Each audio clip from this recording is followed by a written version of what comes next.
We are not sparing any efforts in making education in Ghana of the best quality and fit for the needs of the 21st century. In September 2019, a new standard-based curriculum will be rolled out from kindergarten to class 6.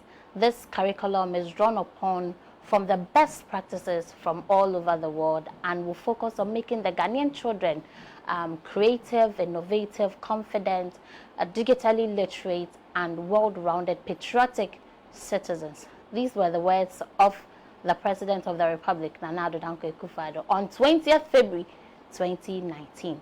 3 years after this new curriculum has been rolled out, people and teachers are still crying over the lack of textbooks. Good afternoon to you there. My name is Mamitra, and you're tuned into your most authoritative youth analysis program, Youth Empowerment Television Show. This afternoon, we are discussing the lack of textbooks in our public schools. I have Rosemond and Maxwell in the studios who will be helping me bring the discussion to you this afternoon. But of course, I'm extending an invitation to you out there to join the conversation. Send your thoughts on this topic to us on our WhatsApp number 05313204444, and I would read them for you as the show goes on. But if you've also tuned into our Facebook page, I appreciate you so much for joining the show. Leave your comments in the comment section and I would read them for you as the show goes on. I quickly want us to get into the conversation, but let me take a breather. When I return, you would meet the lady and gentleman who are already seated and we'll get into the conversation. Please stay.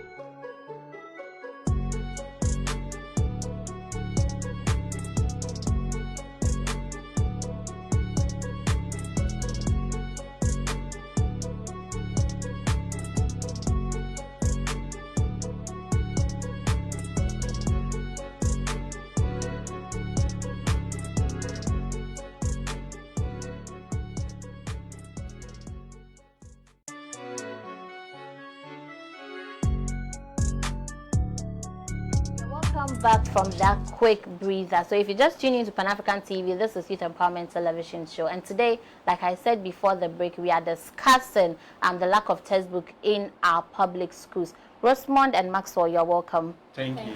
Okay, I don't want us to waste a lot of time. How are you doing, by the way? I'm doing fine by God's grace. Okay, Rosemond.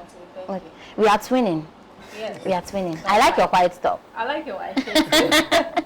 Okay, probably you would leave yours here and I'll take it home. Yeah, I'll take yours as well. Hey, you don't want to. I'm also in a white chair. We will not take yours. Yes, women empowerment is what it is. So, how are you guys doing? Doing fine. Okay, let's go straight into our conversation. My first question is that, do you think that Ghana, you know, as a country, who has about 5,400 students, schools under trees, and over 2.3 million kids who do not have desks to study on.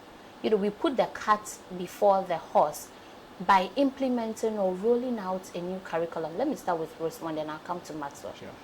Okay, so I think the initiative was a very, very good one. It's a very good one. We have to change the curriculum because the old one was not learner-centered, and this one is. So I think it was a very good initiative. However, I think that we weren't adequately prepared. We weren't adequately prepared because this is a curriculum that is supposed to be. It's supposed to make teaching and learning learner-centered. And then the learners don't have access to research materials, so the teacher does almost all the work. So it makes the work more loaded on the teacher. So I think that we had to get some things straight before starting it. Maxwell, do you hold the same view? Oh yeah. You see, as you were saying, with the standard-based curriculum, it's learner-centered, where teachers engage learners actively in the classroom learning processes. But here lies the case: you have schools under trees, and if the teacher... We have people who do not have desks. Yes, there are schools that the students don't have desk. When I say desk, they don't have chairs and tables to sit on. They lie on the floor to write. Sure. So if, as a classroom teacher, if you are to engage these learners in your classroom learning classroom learning activities, these learners would be swayed away by distractions outside, because they are not in a well furnitured classroom. They are just under trees. If there's raining, if classroom, they'll run away and go back home. They'll go home. You see, so the government rolling out the new curriculum was a good one, but as she said, they didn't prepare adequately for it. I get in it. So if we are to roll out this new curriculum, we'd have to look at so many factors. We'd have to look at the class size, the teaching and learning resources. Would the teacher be able to cater for all the classroom learners in the class? Because getting to the classroom, there are a lot of learners in the class. They are different, they are varied learners in the class, and you have to roll a learning activity. Would all of them be able to catch up with whatever you are learning? And here lies the case, even the desks, they don't have desks to sit on. How would they even write? How would they even be able to Don't forget to include, now they don't have textbooks. They don't have textbooks. Now they don't have textbooks too yes. as well. So the instructional hours that the teacher would use to, explain facts and other stuff to them, the teacher will use that time to write on the blackboard. And here lies the case too, there is no desks and chairs for them to sit on it. Imagine having a comprehension lesson, an English comprehension lesson. The teacher might have to write the whole passage on the board for reading. I don't know how it's going to work out. And what if they have a homework? How are they going to get the comprehension passage? How are they going to answer them? So it means that comprehension lessons will remain in the classroom. Even with that, it's not going to be adequate because there are no textbooks. The learners can't use the textbooks individually. A lot of time is going to be wasted. It's sad. It's sad that, the president reads a beautiful manifesto about making Ghanaian children confident, creative thinkers, innovative, and digitally literate. How is somebody going to be digitally literate if they don't even have access to textbooks? But the Minister for Education has, should I say, partitioned the blame or put some of the blame on the private publishers, because he claims that, Ghanaians, we Ghanaians always complain about the government not giving access to the private industries to thrive and all of that. And so they've given the private industry a position or a platform to print or publish the books for these kids. And they are the ones who are delaying. The procurement system that they're using is so cumbersome and so long. That's why some of the books are not yet out. So my question then is that, should we go back, should we reverse to when the ministry had writers? Because he claims that when they did, they had, it was in a short time, the books would be ready. Should we go back to those times, or should we just allow the private sector to continue printing? Oh, coming here, I read an article on City News. It was about the delay and the supply of books. So the teacher union, in consultation with one of the publishers, I don't want to mention the name, they wrote one of the books, and and the government was like, the book is overloaded. That is the NACA. Really? Yes, they said the book is overloaded, and there are a lot. It didn't meet the criteria. Yes, and I see. And there are a lot of books there that NACA has approved. So if they are saying that the writers are delaying and those, no. There are books out there that the private schools they are using. They are using. So if government has to purchase these books, they can equally give it to the schools in the public sectors. Yes, because the private sectors are using books. They have textbooks. They buy the textbooks. And then it's the private publishers that publish those ones that the private sectors are using. So I don't understand. So you think the man is telling lies to us? Because it was in an interview when he was just going on and on about it, and I was wondering, then probably the private people are not, efficient as we thought they were. But I mean, 5 months ago, he told us, when he was asked when all the books will be ready, he told us that he would update us. Have you read any updates? I have not seen any updates yet. I haven't seen. Have you seen any updates? I haven't seen any updates either. I don't know when. Your guess is as good as mine. So, Maxwell, you too. Oh no, He gave a space of 120 days. 20 days. Yes, An ultimatum. Yes. They gave an ultimatum. Yes, that within this period of time, the books The books be ready. be supplied to the basic schools. But here lies the case. I've been to most of the government schools to observe, gone for teaching and practice and all that stuff. But it's like it's always the teachers. They are the ones having the books. And even with that, as a teacher being the teacher, him or herself has purchased the book. I get in it. And the government is saying that, or the Minister of Education is saying that the teacher shouldn't rely on the textbook. They are teaching and learning resources for them, of which they can use. Of course. He says that there are learner packs. The teachers have teacher packs that are really resources that they can use. These are just guidelines. These are just guidelines. And then there are guidelines, and I don't think they help the learners. That's for the teachers. What about the learners? Yes, these are just guidelines. They are just guidelines. So with the content... So you're saying that their fallback plan or being the teacher pack or the learners pack is also another failure? The teacher pack is for the teacher. It's for the benefit of the teacher and the learner. It guides the teacher as to how to carry out the teaching and learning processes. But with the textbook, it's for the learners. Let's say if the teacher wants to engage the learners in reading, would you use the instructional time to copy all the passage on the board? No. But some of us have gone through that system, and here we are. We've gone through that system where your teacher would have to write all about Kwame Nkrumah on the board for you to read. And then you see, that is why we are seeing that there is a shift from the objective-based to the standard-based curriculum, where it engages the learners in the teaching and learning processes. I get in it. It shouldn't be an instance where it's only the teacher that is doing everything.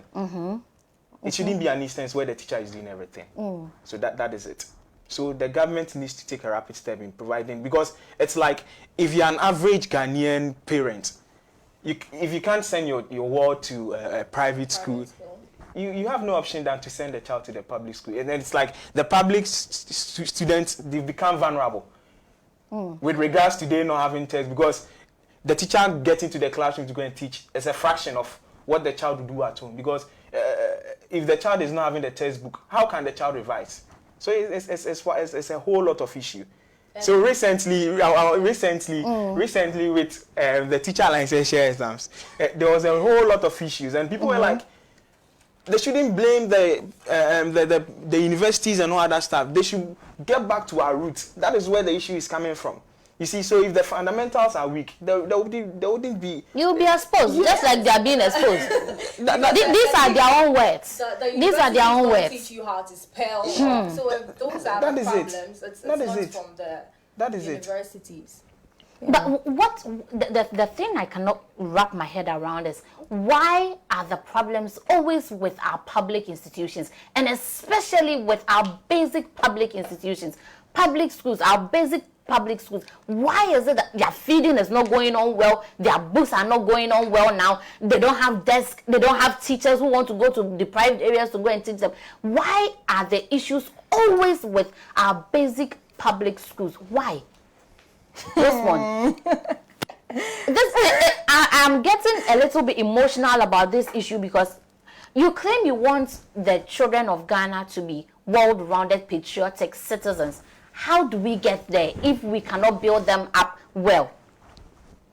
I think one of the ways through which the fundamentals become strong is through the introduction of this curriculum. I think that's a good step. Okay, you think that the curriculum is a good thing? Yes. Okay. It's a good step. It will help our basis to become strong. So you're able to think independently. You're able to work in a team, because those are some of the how do you call them? The core competencies that we are going to get. So I think with that, it's good. It's a way to turn around the system. I think it's the lack of resources that is making that a little bit shaky. But apart from that, I think it's a good step. I don't know the reason why the lack is more there than the seniors. I can't tell. Yes, but I think that it's a big problem. You know, some people hold the view that it's because these pupils do not have voting rights, or they are not yet up to the age of voting. They are not 18 and above. They can't vote. They cannot decide who becomes the next president in 2024. And so their concerns are on that list, they are miscellaneous, you know. Okay. But the senior high school level, where they can vote, where some of them are 18 and above, their needs are always placed as a priority. Because I cannot fathom why basic schools are under trees, basic schools cannot be fed properly, basic schools do not have textbooks, but our vice president is promising 1 tablet to each student in senior high schools. I cannot fathom that. Do you think that the people who are holding this ideology or this mindset are really being vindicated, or they are just, you know, just being doing propaganda? So I'll speak on this without any political view. You see, I do not hold any political view. Let me put that out there. Yeah. Sure. So you see, to the Ghanaian student, education is a right, not a privilege. I get in it. So if the people in higher authority are to do this to the younger generations, which future are they expecting the country to have? You see, these are people that we really need to hold them in high esteem, because they are the future leaders, future leaders of the countries. I get in it. So I think the government needs to take rapid steps in securing the textbooks for them. I read an article, and an amount has been apportioned to it, but here lies the case that with the procurement of the books, yes, but here lies the case, the books are not there, and a whole lot of issues around it. So Maxwell, but you didn't answer my question. People think that it's because these children cannot vote. So yes, that is what I'm saying, that you see, do you think it's true? Because if they were to be able to vote, do you think that they would have the same reoccurring challenges? Oh, you see, there are instances where, when it's time to political era, governments have been taking rapid steps in securing and taking on developmental projects. But I would, if securing the books is one of the agenda, I would say it's not a good one, because it's not a favor that is being done. It's something that they have the right to have access. So under Article 38(2) of the 1992 Constitution, we are supposed to provide not just education, quality education for the basics.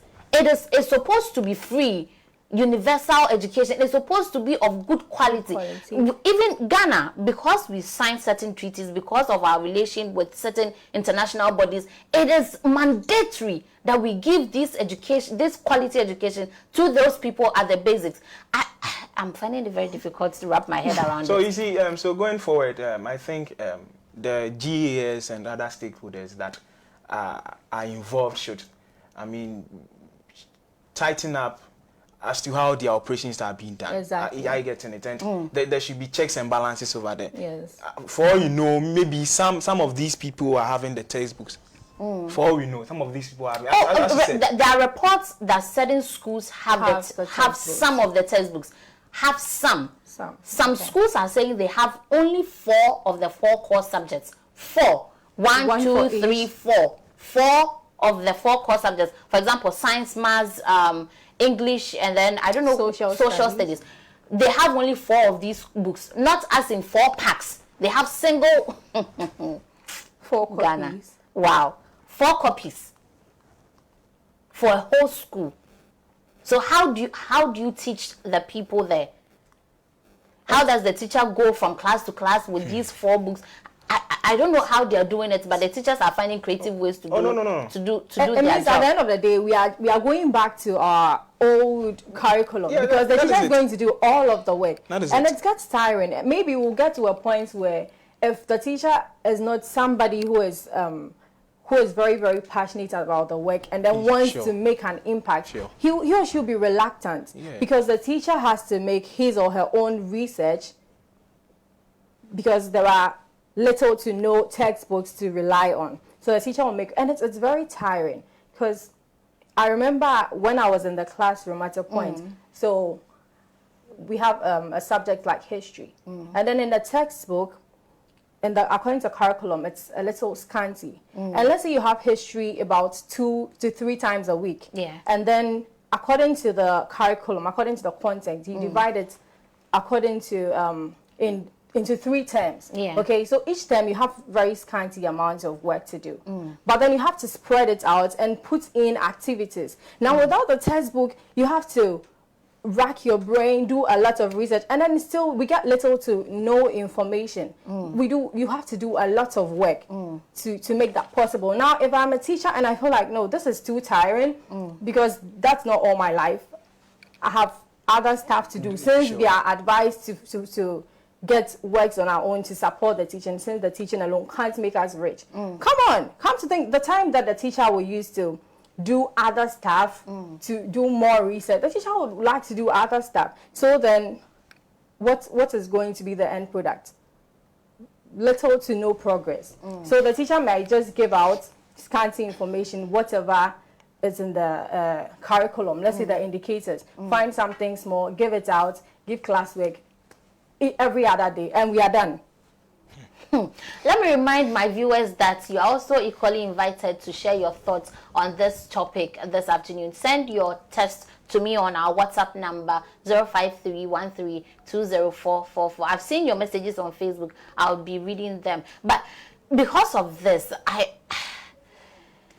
want to find out, how are these people going to compete with pupils from private institutions?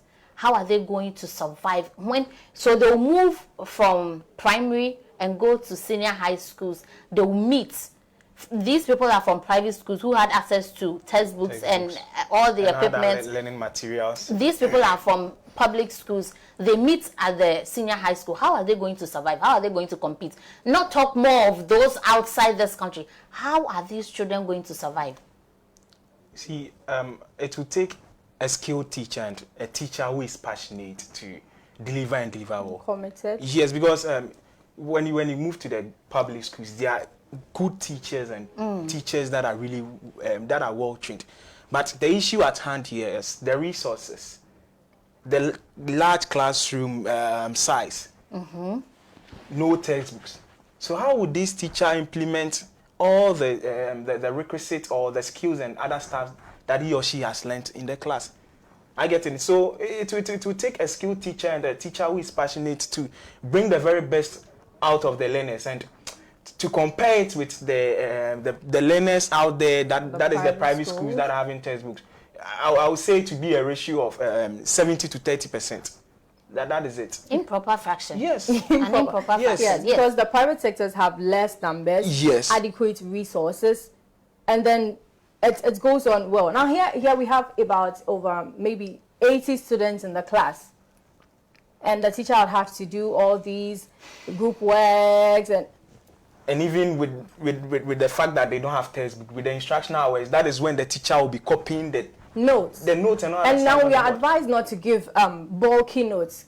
Notes are the key points. You don't have to copy stuff from the textbooks as notes. Sure, the learners needs to do research on their own, and here lies the case. There are no materials for them to how then are the learners going to do research? The internet is there, but we realize that the internet has a wide range of information that may not be in line. It may be too little or too much. Sure. Because it's scope and sequence. There are particular things I have to learn at particular levels. Yeah. So let's say I'm in grade 3 and I'm learning about, let's say, living things, and then I'm told to go and research. No textbook, use the internet. The internet has a wide range of information, and that living things, that may not be in accordance to my level. To your level, sure. So the textbooks are very, very important. We don't even have to underrate it. So let me understand this. Are there students who are going to write BEC for this curriculum that they've rolled out? They rolled this out in 2019. Sure. So are there students who are going to write BEC for this curriculum that they've rolled out? So 4 years now, right? Yes. So let's say if the child was to be in class 6.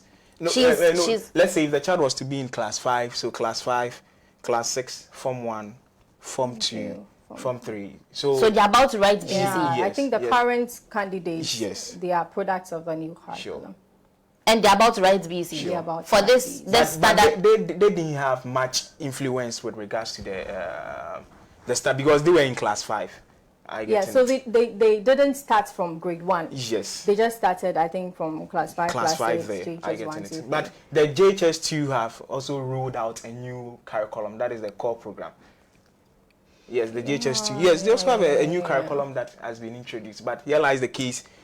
The one rolled out in 2019 has no textbooks. How much more? Yes, they don't want to know textbooks. It's just the teacher learning resources. I went to one of the government schools to do one of my observation there, and the teacher was just, going in accordance with what was in the teaching, the teacher's learning resources. But if you have to take the content, that is the textbook, it goes into deep.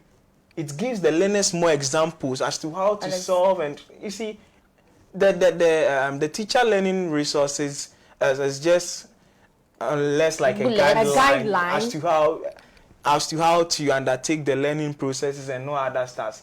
But here lies the case: there is no textbook for the government teachers. So as a tutor, what would you do? So some teachers, the government school that I went there, some teachers, let's say if the science, some of the books that has been recommended by the NACA, the teacher will tell you, if you are bringing your work to the school, I will recommend you to buy this textbook for the child. That is what the teacher, am using, because the teacher has purchased the book by him or himself. Yes, and he's using. So you tell you that if you can only afford it, you can go and buy it for a word and use it. And this is where the line will be drawn, because we'll know those who are needy and those who are not. Because the parents who would have money would purchase these books for the learners, and then they would be able to use it. How about the parents who cannot even feed their children? It's a whole lot of issue. It's a whole lot of issue. Let me read some Facebook messages before I might probably just break down and start crying, because how is that even possible? This is from Francis. He says it's true, Pam. And Asamoah Enoch Morris says keep up the good work. Richmond Amenyo Ajay says, Honorable Maxwell and my own mom, Dede, I see you both. Delay from the printing press of the textbooks is something not to be mentioned. Why are our leaders turning things like this? The charge we always talk of keeping has a long way to go. Francis comes back to say, Maxwell and Dede, I see you guys so. And Francis comes back to say that this issue is now serious. Lack of textbook. Minister of Education, where are you? Help us, please. And Jesse Murphy says, how? I mean, I keep asking myself, how is it possible that in this 21st century we do not have books, textbooks? We are not asking for laptops. We are not asking for a science laboratory. We are asking for textbooks, just textbooks. But then I also, according to my research, I wonder, the Minister of Education was shocked when he was told that some schools don't have desks. The Vice President in 2016 was also extremely shocked and couldn't believe that in this 21st century, people didn't have desks, and so he had to go and see for himself. My question is that, are the administrative bodies in those communities not doing their jobs? Are they not representing the problems of the society or of the community in parliament? Are they not telling them? Our leaders really not in the know of all these problems? Respond. So I was talking to someone one day, and then I asked about this because it was an issue different from textbooks. It was about my roads in Ashaiman. And then we've had MPs go and come, and the roads are not fixed. And then what the person told me was that it's actually a political issue. So according to the person, he says that if the party in power is not if the MP is not in the party in power, his or her needs for his or her area are not met adequately. And as to how true or false that is, I can't tell. But then where I live is evident, is an evidence to show that it doesn't work that way. So I can't really tell whether they are not doing their job or they are doing it, but then they are not being heard. That's, I don't know what that is. Maxwell, what do you think? Are MCs, are DCs, are they doing their jobs? You see, sometimes I feel pity to see these things, because there are people out there. The headmaster is there. These are confronting issues, and I believe that if there is an headmaster in a school where they are under trees, they lack chairs and all that stuff, they'll write to the district, the district chief executive or the GS that is, residing in that district. But here lies the case: these people, they do not hold hard for these pressing issues. Sometimes they see them to be just a normal issue, like. Once they are being able to find out an alternative, they will just see that the issues to be something that is not that really do not need much more attention. Because like you are saying that the child does not have desks to sit on, but always they come to school. You see, so if the teachers are because the children are managing, you should. Yes, that is what I'm thinking. Because they found out an alternative to use.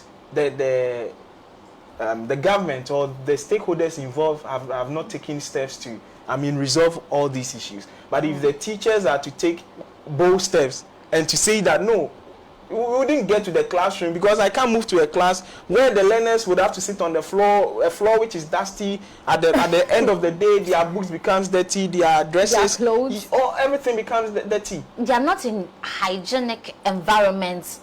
And in a setting like this, people who try to raise their worst. There are people that we see them to be I don't know the word to use. So they'll just clear them off. That is what they will do. I see. Interesting. An example is what teacher Kojo was doing. You see, he was really helping the system. Yes, he was really helping the educational system at his place, because he was bringing out, naming and shaming the people the heads that were, not putting things right. But I can't find myself to believe that there would be a headmaster in a school. How can you be a head? Which school are you heading? The school under the tree? I can't bring myself to. That is what I'm saying. I don't think they have headmasters. I don't want to believe that they do. They do. No, I don't think so. You are headmaster of which school? The school that is under the tree. Oh, no. But do you know one thing that I think? How should I even put it? Because 7 years ago, 2016, the vice president was in disbelief and had to go and see it for himself. 7 years down the line, we still have the problem. Why is it that if the problem would not be eradicated completely, why haven't we even solved at least half or more than half of the problem? The education minister saw some and was also shocked and sent about 5,000 or 7,000 desks. Yeah. What about the other areas? Those areas are not important. Is it because they've not been able to make it in the news? But I think that's what happens around here. Let's say an accident happens in an area as a result of bad roads. That is when there'll be an attempt to fix it. So without any major something, you see, that gives attention to the media attention. Yeah, so that you see that, okay, I did this and I did that. Sure. But without that, it's quite hard, because of course there are DCs that are supposed to be reporting like these things. That's why there has been separation of powers, so that people from everywhere can report to the top. Yeah, but it looks like the top, those are the top don't see from the down. They are seeing and they don't care. Let me read some messages, because how you go there 7 years ago, you've seen the problem, you solved the problem of that community. What about the other communities? Let me read some messages. This is from Richmond Amufasapon. He says, keep 7 Ghanaian youth, and then he puts fire, then Ghana, the Ghana flag, and then he raises his hands. This is Barack Techi. He says, watching you live, Max and Dede, kudos guys.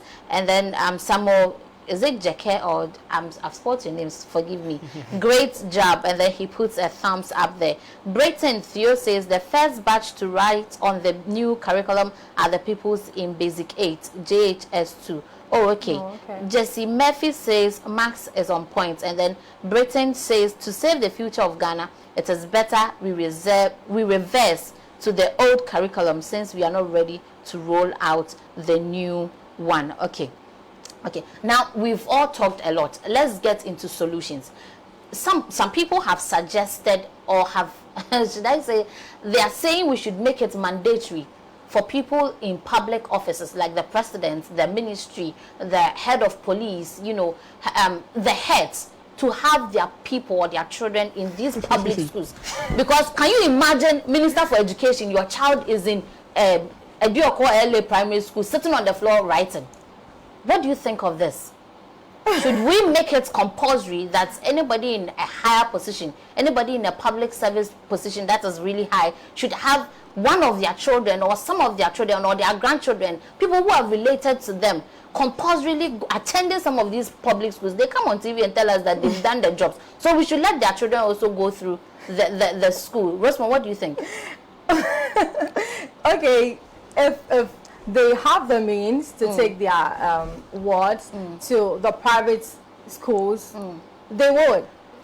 And we should make it compulsory. Yeah, it should be enshrined. So that we also have a feel of it. That's what she's trying to if say. it's supposed to be compulsory, then everyone should go to the government schools to have a feel of it. But then it's a good way to make them be in our shoes to see how it feels like. Because I don't think that if your ward is in such a school and then you have the power to change it, you won't.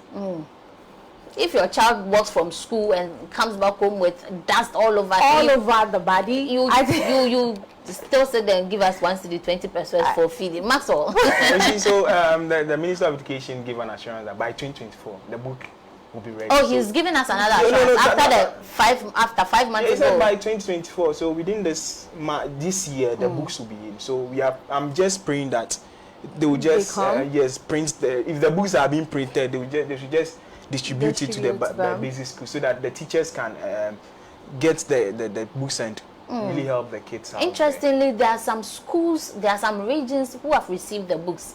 These are reports that the books have gotten to the region, but they do not have funds to distribute the books to the districts. For example, it has gotten to Bruno region, but they do not have funds at the regional level to distribute these books to the districts. Wow, interesting. No. Very. I don't see how we would. I disbelieve this. Oh, really? With the fact that they don't have money to... they don't have fuel. As a logistic to take the... No. Who doesn't have the fuel? No. The government doesn't have the fuel. No, that is why I disbelieve this. No. It's unbelievable. Yeah. Wrapping up. Sure. I'm thinking, before all these books are printed out, they are in soft copies, are they not? Yeah. Why not send them across to the teachers and the students or the parents of the students so that they can, in the interim, assess the books? Okay, so we have something we call copyright. You see, so no, but this is ours. For the government. Sure. So you see, with the government, there are people in the markets that would go and print the book and be selling the books. They'll sell them. We know Ghanaians. They'll print it and sell them.